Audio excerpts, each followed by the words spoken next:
Before Parasite Eve traumatized an entire generation of PlayStation kids who just wanted to level up in peace, this thing started as a book. Not a game, not a movie, a straight-up Japanese sci-fi horror novel written in 1995 by Hideaki Sena. And this guy was not just making stuff up for fun.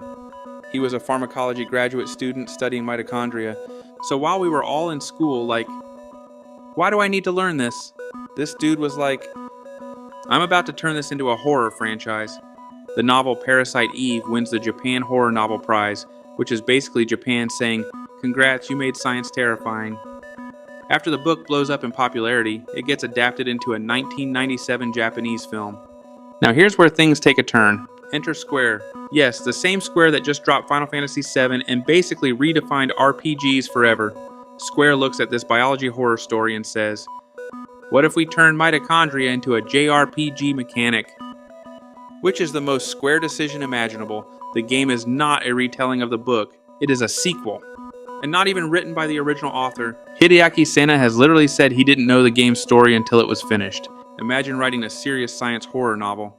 And then a game company comes in and goes, cool, we're moving this to New York and giving her a gun. Square assembled a ridiculous lineup for this game. Hironobu Sakaguchi, producer, Takashi Tokita, director, Tetsuya Nomura, character design, Yoko Shimomura, music. This is basically Square saying, we're not just making a weird game, we're making a premium weird game. Originally the story was closer to Japan, like the book. Then Sakaguchi suggests, let's set it in New York City. And everyone just agrees. So now we have Japanese biotech horror, American police drama, RPG systems, opera, and exploding humans. This game is basically a cultural smoothie. After Final Fantasy VII, Square had money, confidence, and zero fear. So they experiment. They literally call Parasite Eve a cinematic RPG, which in 1998 meant lots of pre-rendered backgrounds, big CGI cutscenes, dramatic camera angles, and moments where your mom walks in at the worst possible time. The game actually uses a modified FF7 engine, which explains why it feels familiar, but also like it drank something weird. This wasn't just made in Japan. Square worked with teams in the United States and Hawaii for CG and production, which was kind of a big deal at the time. So this game is literally Japanese design, American setting, global production. It's basically the United Nations of mitochondria violence. Now let's talk about Aya, because she's awesome. According to development info, Hironobu Sakaguchi wanted a long-haired heroine like Aerith. Meanwhile, Tetsuya Nomura was working on designs and ended up combining ideas during development.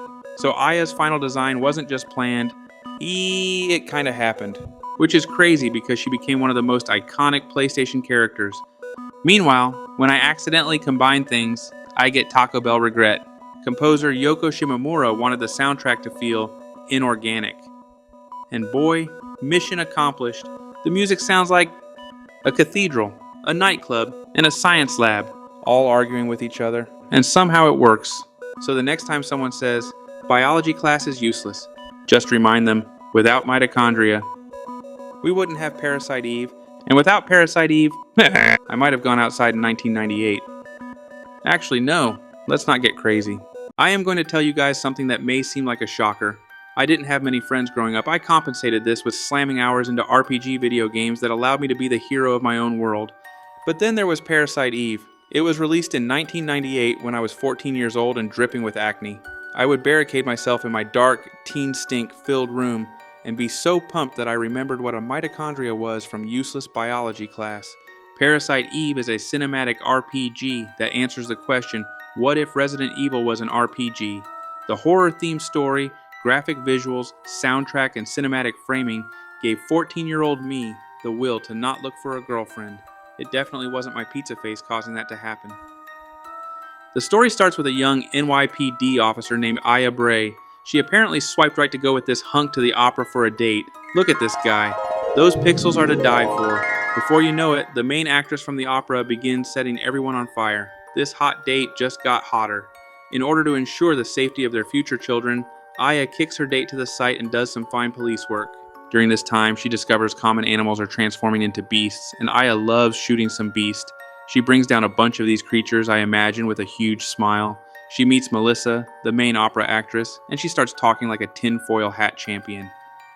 Aya has cryptic flashbacks to what seems to be a younger self, Melissa reveals she is Eve, and you chase her in the sewers.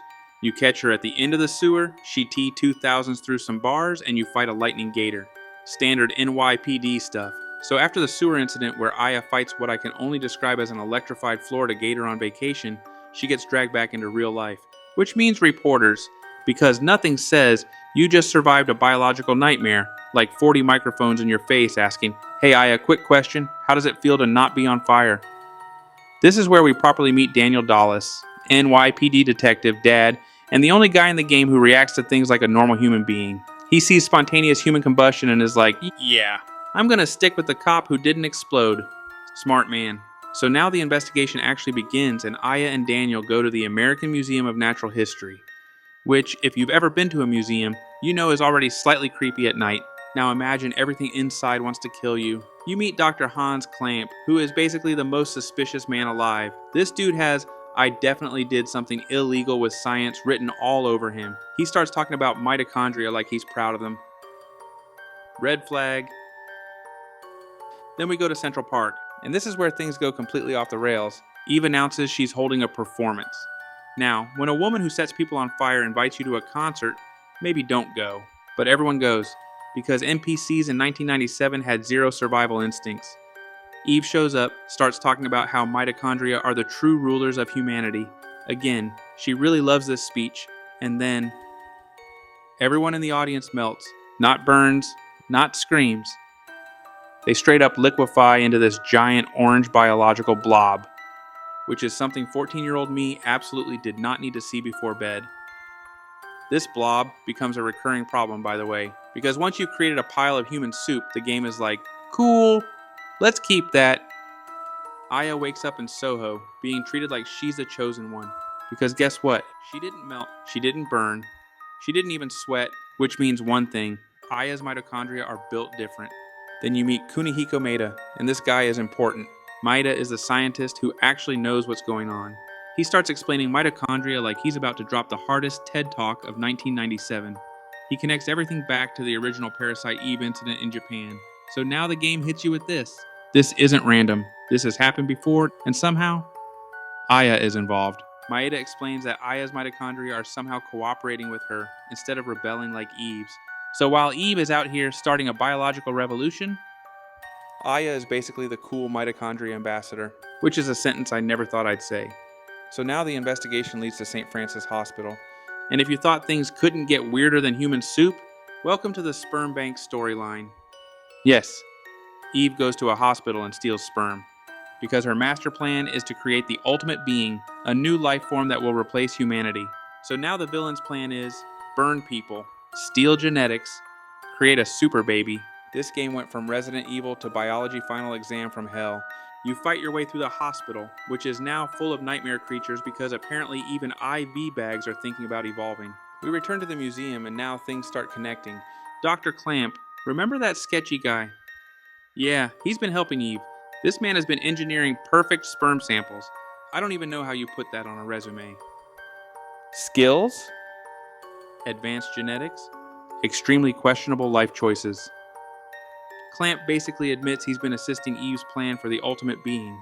And then, because this game loves dramatic exits, he spontaneously combusts, which at this point is just how characters quit their jobs. Meanwhile, the giant orange mass is still growing, because of course it is. Eve is inside it, preparing to give birth to the ultimate being. And now the military gets involved. Because nothing says we've lost control like calling in the army and saying, hey, we need the one cop who didn't melt. Now we move to the harbor. You fight Eve near the Statue of Liberty, because if you're going to save America, you might as well do it next to the biggest symbol of it. Eve transforms into her final form, which looks like something that definitely should not exist in nature. And you take her down. But that's not the end, because she already succeeded. The ultimate being is born, and now you're on a naval vessel, fighting what is essentially Humanity 2.0, built by mitochondria, and very angry. Aya fights this thing while the ship is basically falling apart. So what does she do? She overheats the ship's engine/boiler to blow the whole thing up. Because when in doubt, explode the problem.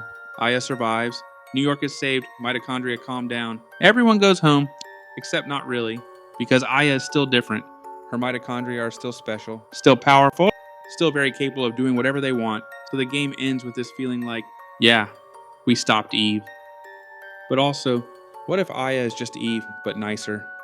And if you're insane, like 14-year-old me, you climb the Chrysler building. 70 plus floors of pure suffering. This is where the game reveals deeper truth about Aya's past. Her sister Maya, the original mitochondrial incident, organ transplants, and the real reason Aya is immune. Everything ties back to the idea that Eve didn't just appear. She's been part of Aya's life the entire time, which is the most terrifying thing of all.